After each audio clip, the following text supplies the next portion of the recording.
Hello, how are you doing? My name is Stephen Edwards and welcome to this video blog.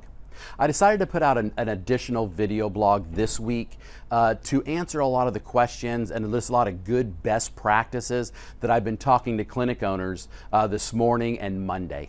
So this is going to be short, sweet, and just kind of update you on a couple things.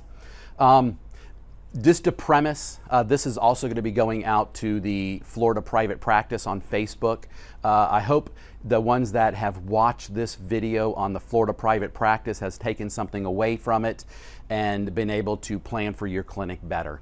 I want to premise that this is from a business standpoint. This is not from patient care. We're not going to talk a lot about the medical piece. You can go to cdc.gov and get that. This is from a business standpoint.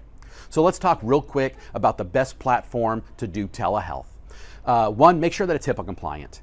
But for what I'm hearing and the clients that I've talked to at EEP, the EEP community, Teletherapy Platform, Skype for Business, Zoom, make sure you get the HIPAA compliant one, and Doxy.me, DOXY.me. Now my understanding is that it's a long time for them to get back in touch with you. The Doxy.me, my understanding is it's free, but the website keeps on locking up, probably because so many people are going to it. So be vigilant and keep trying to work out a telehealth or teletherapy platform. Theraplan, we are looking at adding video hopefully in the next 30 days. We will see. We're doing a little analysis and it's looking good, but I can't promise you here on this video that Theraplan is going to have video capabilities to the standards that it has to be in that 30 days. More to come on that. Let's talk real quick about SLPAs. Are SLPAs allowed to do teletherapy? Yes, they can. We called Flasha yesterday. Another speech pathologist called Flasha. Flasha said yes, an SLPA is allowed to do teletherapy, but the SLP has to be in the same building. So my follow-up question, which we now have this in Flasha's hands to get us an answer, if there is a mandatory lockdown because of the coronavirus, can a SLP be on the phone with two or three or four SLPs that are doing teletherapy with their clients so they still have access to that SLP? More to come on that. I want to thank all the EEP clients for sending me all of your letters to your patients and kind of informing me what you're doing, because a lot of this is coming from you. I love to see on Facebook and on your company, your clinic's Facebook, that you're communicating with your patients.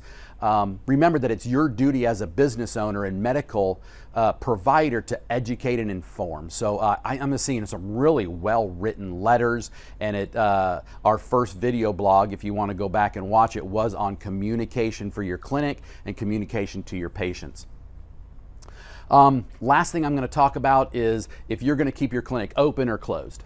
I've talked to some and they've closed their clinic and they're actually preparing for teletherapy next week. So they wanted to close down while they were in this spring break.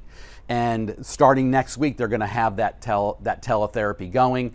They adhered to my first video and making those lists of who are candidates for teletherapy, and they're working on that and lining everything up. The clinics that are open, most of them have implemented a no waiting room policy where the patient or parent with the patient are out in their car, and then you text them when they come, when you want them to come in. First thing they do is wash their hands. They discuss everything that they need to do to stay healthy, which is great from an OT standpoint, activities of everyday living. But just make sure that you have protocols, and I'm not going to tell you the protocols to have in place in your clinic. Again, go to cdc.gov and get those medical pieces of the puzzle.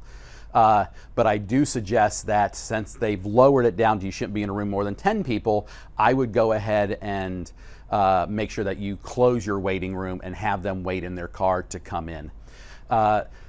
Real quickly, with Theraplan, you can change that SMS text reminder going out saying that you're open.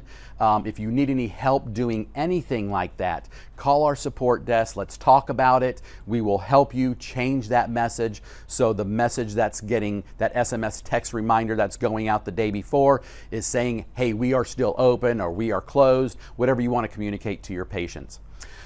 Coverage, I was going to cover coverage. I did that on the last video blog.